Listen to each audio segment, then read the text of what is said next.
Welcome back to Boilers and Beyond. I'm your host, Jordan Jones. It's Monday, March 8th here in West Lafayette. We have some beautiful weather outside. We are into Big Ten tournament week now. The regular season has come to an end. How fast has it gone? It is crazy that we're already here into postseason basketball. The Boilermakers are on a 5-game win streak now after a pair of wins at home this week, now sitting at number 20 in the AP poll, heading into the Big Ten tournament.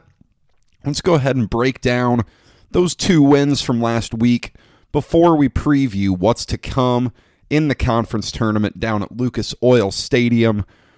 Purdue taking on Wisconsin Tuesday night, and before the game, I was able to listen to the pregame radio show with Rob Blackman and Bobby Riddell as they paid their tributes to Larry Clisby. Fantastic job by the team at 96.5 WAZY. Hearing Rob and hearing Bobby's personal stories with Cliz was really cool. It was awesome to hear their broadcast engineer discuss his experiences with the Cliz. Talked about how he'd spent, thousands and thousands of hours with Cliz in his life. Really, really cool stuff from there. Then at the end of that show, they did a montage, some of Cliz's best calls, followed by some of the tributes that other Big Ten radio announcers had done for Cliz, including a really good one from the legendary Don Fisher down in Bloomington. It was cool to see the tribute video that Purdue played before tip-off, and they posted that on their social media channels. ESPN's broadcast had some good mentions of the Cliz. Really cool. Obviously it's never a situation you want to be in as a fan base, but, it shows you how important Larry was to the Purdue family, how strong his legacy will remain, and how high of regards Purdue fans will always hold the Cliz to be in. Once the game got started, though, a really slow start for Purdue on offense. They really tried to force-feed Trevion Williams early, and Nate Reavers has never been a big man that really impressed me until this game. Reavers played some really strong defense on Williams and didn't let him get anything easy. Wisconsin really cranked up some of their off-ball pressure and on-ball pressure on defense. They were playing Purdue pretty tough all the way out to 30 to 35 feet away from the basket. Purdue struggled with that early on. They did start finding some solutions on offense. They took a solid lead, but Wisconsin ended the half well. Purdue led by just 2 at the break. In the second half, it was the Zach Edey show. It was interesting. Edey was simply more effective than Williams in this game. Edey outplayed Williams in terms of minutes as well, something we haven't seen much all year. Jaden Ivey was fantastic. The 2 freshmen were great, and there was more of that to come from. Wisconsin did answer every time Purdue tried to pull away. You got to give some credit to the Badgers there. They didn't quit. This season hasn't gone how they've wanted by any means, but they never once quit. Brad Davison and Reavers both were very good for Wisconsin in this game. Eric Hunter Jr. on the defensive end was tremendous in containing Dimitri Trice, the leading scorer on the Wisconsin team. He had 10 points, but was held to just 2 of 10 from the floor. Trice is a solid player, but Eric Hunter made him look like a pretty average Big Ten guard. The Boiler Ball Twitter account calling for Hunter to win Defensive Player of the Year in the conference after this game. I don't know that I have a strong opinion either way. I don't think there's a clear-cut candidate for Defensive Player of the Year this year, but you're not going to find a much better defensive guard in the conference than you will with Eric Hunter Jr. In this game, though, really what the difference maker was, Purdue goes 20 of 26 from the free throw line. That probably won them the game. Certainly more to come on that. Ivy, 9 of 10 at the foul line, though. That's just what Purdue needed to finish the game off. Ivy was excellent, and 9 of 10 at the foul line for a freshman is really, really good. Purdue wins at 73-69, a game that was never comfortable at any point, but Purdue led for the majority of the game. The better team won. Just a few thoughts. Defeating a team with Wisconsin's experience says quite a bit about this young Purdue team. And I know all season we've been on the show talking about how Purdue's young, how Purdue's inexperienced. At this point, it's less important than it used to be because now you have 26 games for guys like Zach Edey and Brandon Newman. Jaden Ivey's probably played around 20 games now, and you're starting to see these guys get a lot of experience under their belts, and they're starting to get better because of it. Regardless, though, Wisconsin, the oldest team in the Big Ten, I'd be shocked if there's a team older than them in the country. They kept putting pressure on Purdue to make plays, and we didn't see Wisconsin keep this game close because of a talent, an equal talent base between the two teams. We saw Wisconsin keep the game close because they played really hard. And that's not to say Purdue didn't play hard, but Wisconsin's effort with their experience helps them keep the game close when, in all honesty, it probably shouldn't have been. Purdue should have won the game easier than they did. Wisconsin really made Purdue's youngest guys beat them. And it's interesting that you look at this game where Zach Edey scores 21, Jaden Ivey scores 18. Guys like Williams, Stefanovic, and Hunter don't really do much. Purdue's young guys have shown that they're capable of winning games for this team now. That is unbelievably big for this group. Great stuff from the youngsters. Flip side, what a disappointing loss for Wisconsin. Look, they finished Big Ten play 10-10 after they were a preseason top 10 team. They're the defending Big Ten champs. I can't imagine this is sitting all that well in Madison. They lost a close one on Sunday at Iowa. It's been a really disappointing 2 months for Wisconsin. And then Purdue, moves on. They play Indiana in a Saturday afternoon game at Mackey. And what an ugly game this was. Indiana runs out to a quick 7-0 lead. Purdue battles back, takes the lead before the under 12 timeout in the first half, and they never looked back. Boilers led by 9 at the break, but underwhelming first half. 8 turnovers in the first 20 minutes for Purdue. They finished with 15 in the game. It was a similar formula of success as Purdue had in that Wisconsin game. It was Zach Edey and it was Jaden Ivey. This time, 20 points for Edey, 17 for Ivey. Those were the only 2 Boilers in double figures. And it was interesting. Another game where Travion Williams played fewer minutes than Zach Edey did. It wasn't a great week for Williams. Against Indiana, just 6 points, 3 of 4 shooting. Did have 7 boards, but also turned the ball over 5 times. That really plagued him and really kept him from having a great game. Purdue had a lot of players, though, in this Indiana game be quietly productive. Some noteworthy numbers. Sasha Stefanovic has 6 assists. Aaron Wheeler, 8 points, 7 rebounds. He's been playing great basketball lately. And really, I think the last 2 games, he's outplayed Mason Gillis at that 4 spot. That's tough to do. Gillis is a really tough player. He plays really hard. That says a lot about Wheeler, that he was getting minutes over Gillis because of how well he's been playing. Brandon Newman, 6 rebounds, 3 assists. Good to see him knock down a 3 in that game. And then on the other side of the court, you saw a team that really just has very little to play for at this point. Indiana looked completely out of it. Bad shot after bad shot.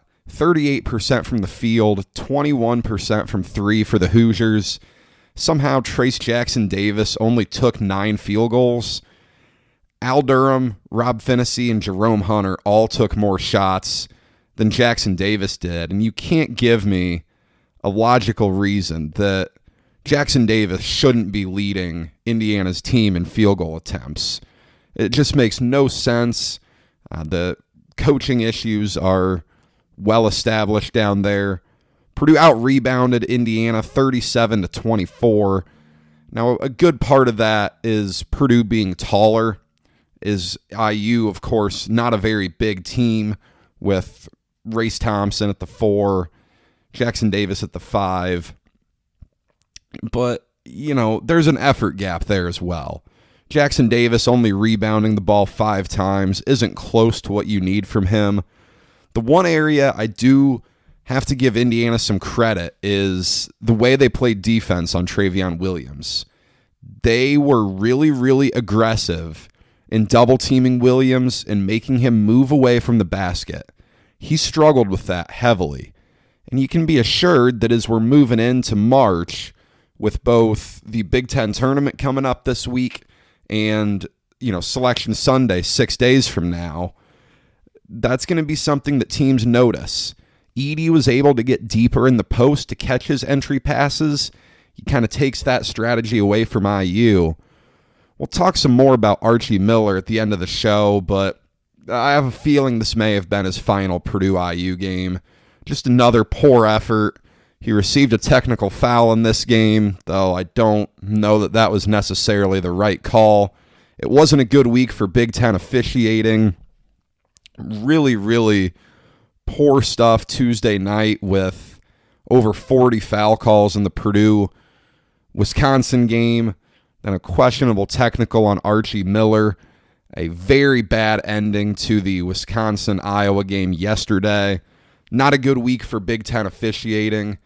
Not that it's been a good year. There's been a lot of criticism out there about it. But nonetheless, we're to the end of the regular season. Purdue 18-8, 13-6 in the Big Ten. They're on a 5-game win streak. They're a 4 seed in the Big Ten tournament. And this is an unbelievable coaching job by Matt Painter.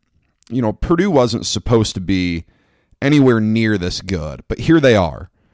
And there's one thing that I think is really important to remember that I don't think Purdue fans are very good at remembering. Purdue lost 2 guys to the transfer portal this year who would have been Big Ten Defensive Player of the Year candidates. I'm not saying that Purdue would be better if Eastern and Harms were still around. This has provided Purdue's freshmen with a chance to get out, go play.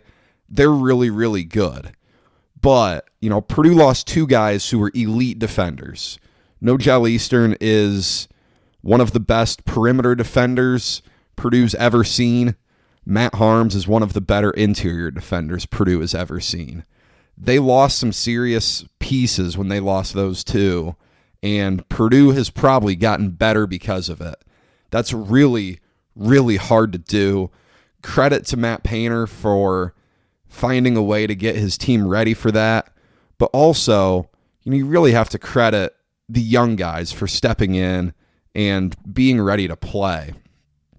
Saw Michigan get the Big Ten championship.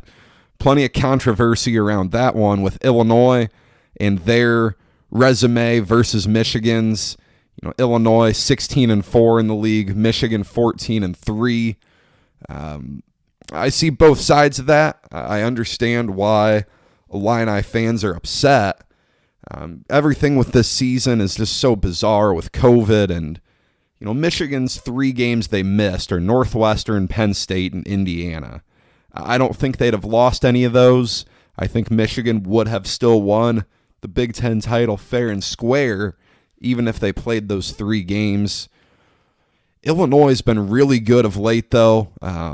Iota Sunmu came back on Saturday against Ohio State wearing a mask on for his broken nose. Andre Curbelo has been playing really well lately, especially in the absence of Dosunmu. If I was a voter, I would give Big Ten Player of the Year to Luka Garza, and I would give Coach of the Year to Juwan Howard. I think you can have arguments about both of those, certainly with Player of the Year. Ayo Dosunmu is going to command a lot of respect for that one. Coach of the Year, I think Howard is your number one, shoe-in to win it. I think Matt Painter will probably be second in voting. That's how I would go with this, but certainly we'll see what happens. I think Tuesday is when the all Big Ten selections come out. I'm very excited for the Big Ten tournament. I'll be in attendance at Lucas Oil Stadium, sitting way high up, of course, but it'll be weird in a football stadium, looking at essentially half of the stadium with two courts being out there, but it's better than nothing. My first game in person this year. The Big Ten tournament has a little potential to get crazy. Michigan, the 1 seed, they've lost a few games recently. I think Illinois and Iowa are both really dangerous, and that could be a fantastic Saturday afternoon game if they both meet in the 2 and 3 game. Ohio State has struggled lately. They've lost 4 in a row, but they're likely to get Purdue in the Friday round. And I'll tell you what, it's really hard to beat a team 3 times in one season, and especially when you have a team coached by a really good coach in Chris Holtmann. It's very, very hard to beat a team 3 times in 1 year. This has by no means been an event where Purdue tends to have a lot of success. The last Big Ten tournament championship Purdue won was back in 2009, win over Ohio State at what was at the time Conseco Fieldhouse down in Indianapolis, back with Robbie Hummel and Etwan Moore as sophomores. Purdue's had some tough losses in the event in recent years. Think back to the Washington, D.C. tournament in 2017. Michigan beats Purdue in overtime. 2019, up at the United Center in Chicago, Minnesota really took Purdue to the woodshed in the Friday night game. Purdue ended up making the Elite Eight that season. Purdue lost in the championship game in 2016 to Michigan State. 2018 to Michigan up at Madison Square Garden. I don't know that Purdue's really playing as well right now as the 5-game win streak indicates. I was not all that impressed with Saturday's performance. I think Travion Williams really needs to put up some more impressive numbers. He's struggled a bit lately. And you really want to see more consistency from 3-point range. Right now, we're seeing teams really sell out for Sasha Stefanovic on the perimeter, and you understand that. Stefanovic is a really good player, really good shooter. But if you're Purdue, you'd really like to get, guys like Brandon Newman, Eric Hunter Jr., Mason Gillis, Aaron Wheeler, Jaden Ivey, knocking down threes regularly, so guys have to sell out less on Stefanovic. That would be ideal for Purdue. I know it's easier said than done, but if you have one of the best 3-point shooters in the conference, you want to free him up as much as you can.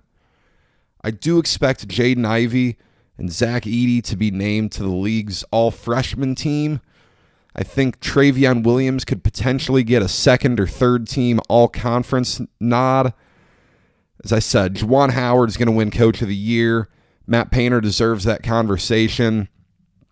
But hey, if you heard at the start of this season that Purdue would be here on March 8th, having only had 1 game canceled all year because of COVID, a game that Purdue almost certainly would have won, they're sitting here 18-8, 4 seed in the Big Ten, and have won 5 in a row here as we go into the Big Ten tournament. I don't know that you would have believed me. I know I certainly wouldn't have believed it myself, but here we are. A great job by Purdue. And we'll close out here by answering a few questions from the audience. If you don't already, be sure to follow the Twitter at Boilers Beyond. That's where we're at, always talking Purdue sports on there. You can participate in Q&A sessions from there. But to go ahead and get started here On today's Q&A session, had some similar questions from Brian and Nate. They kind of asking, how far can Purdue go in the NCAA tournament? And what's their ceiling for the month of March?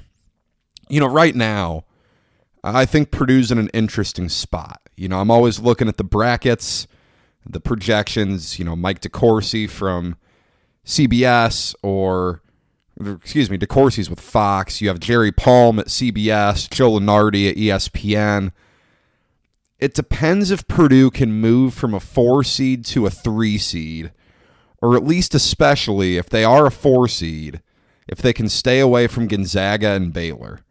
I believe Gonzaga and Baylor are a bit above everyone else when you look at Michigan and Illinois and Iowa, Alabama. Purdue really needs to avoid Gonzaga or Baylor in the first round. In the Sweet 16. I want no part of those two. I think if you're looking at a round-by-round basis, your first round game, you expect to win that. You get to the round of 32 at a 4-5 game, usually pretty much close to a coin flip. If this team can get to a Sweet 16 and Gonzaga happens to run them out of the gym, you should be pretty happy with the season as a whole. But I understand, too, Purdue fans want as much as they can get. I think if they can go on a run in the Big Ten tournament, get themselves to a 3 seed, boy, you make that Sweet 16 matchup a lot more manageable for you, and you also allow another round. If you can get there and you can win, you allow another round for that 1 seed to slip up and give yourself maybe a game in the Elite Eight where you have an advantage. We're speaking very hypothetical here. I know, Purdue's had that situation before in 2000 when you're playing an 8 seed in the Elite Eight and Purdue is not able to get it done. But I think really if Purdue gets to the Sweet 16 this year, Brian and Nate, I think you have to be really happy with how this year went. Purdue fan wants to know, has there been another recruit around the 400s nationally at Purdue or the Big Ten that's been this good as a true freshman? And of course, we're referring to Zach Edey here. In terms of other schools, if there's been one who's been a, very off-the-path recruit at the 400 level nationally, who's come in and put together an all Big Ten freshman team type of season, I couldn't tell you. I try to keep up with recruiting, but sometimes when you get that deep into the rankings, I just don't really know. I don't know. There's been plenty of good guys who have come into the Big Ten and been a lot better than they were supposed to. Just look at Luka Garza, who's in the hundreds coming out of high school. Now he's the all-time leading scorer in Iowa history. But in a Purdue perspective, Matt Harms was number 352 nationally in his class. He was excellent as a freshman on that 2017-2018 team. We saw him play really, really well against Butler and Texas Tech after Isaac Haas hurt his elbow in the NCAA tournament against Cal State Fullerton. Granted, though, that was technically Matt's redshirt freshman year. He enrolled in January of the previous year and redshirted for the second half of the season when Purdue won the Big Ten championship, got to a Sweet 16. P.J. Thompson was 354th nationally. Granted, he played a much different role than Zach Edey did as a freshman. Sasha Stefanovic was number 374. Also not as productive as a freshman. He was behind Ryan Klein and Carson Edwards. Not very easy to get on the floor behind those two. I don't think anyone could have seen Zach Edey's freshman year coming. And Brandon Brantley doesn't get enough credit for what he does with these big guys. To have Zach Edey in this position right now after being a very overlooked recruit is beyond impressive. And I think you really have to be optimistic about what the future holds for Zach Edey. Alex wants to know, In my opinion, what should IU do at head coach? Good question, Alex. Thanks for asking. Alex and I have been discussing Purdue and IU basketball since our elementary school days back in Warsaw. And, if you're an IU fan, you got to be livid at this point. They just look so bad. Saturday said all you need to know. They weren't competitive. Purdue played very poorly and really had that game won almost all the way throughout. I'm to the point now, I can't imagine IU athletic director Scott Dolson standing up at a podium and telling IU donors that Archie Miller's the guy. I just don't know how you can justify bringing Archie Miller back at this point. If you do fire him, though, you have to have a replacement ready. And it's going to get difficult. You have $10 million to pay Archie Miller if you fire him. Then you have to go pay a new coach who may have a buyout at his old school.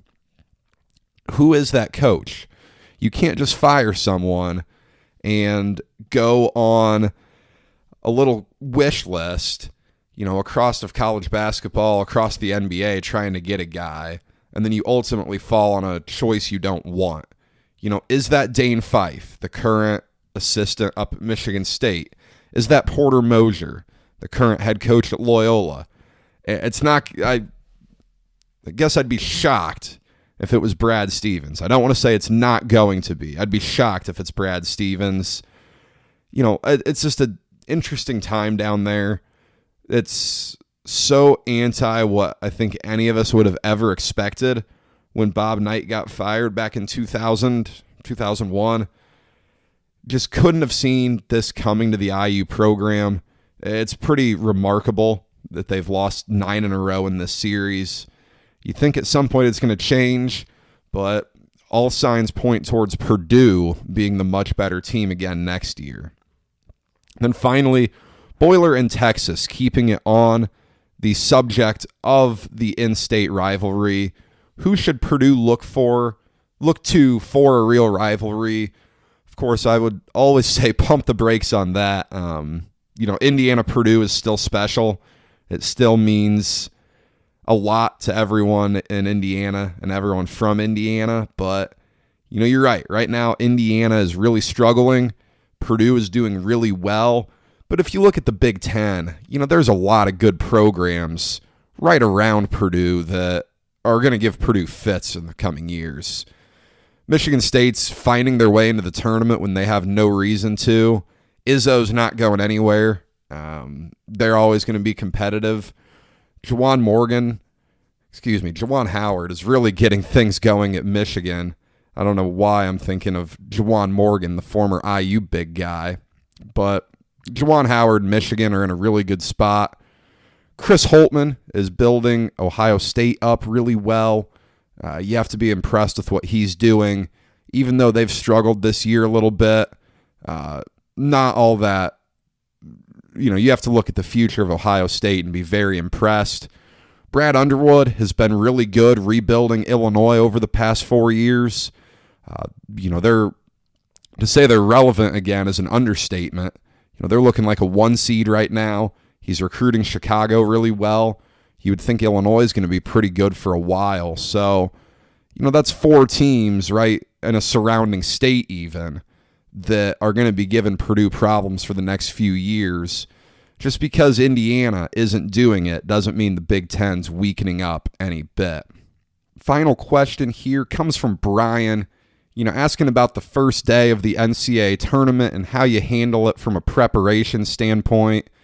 I know I'll be mapping out what I'll be making with my roommates. We're going to be ready to go for the NCAA tournament.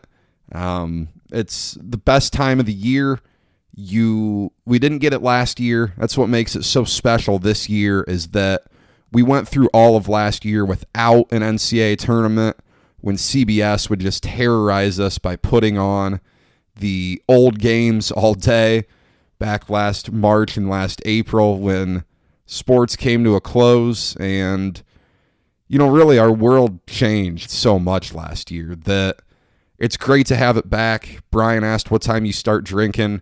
Brian, you drink whenever you want, buddy. It's the NCAA tournament. The Boilers are going to be back in it. We don't know if Friday or Saturday will be Purdue's first game.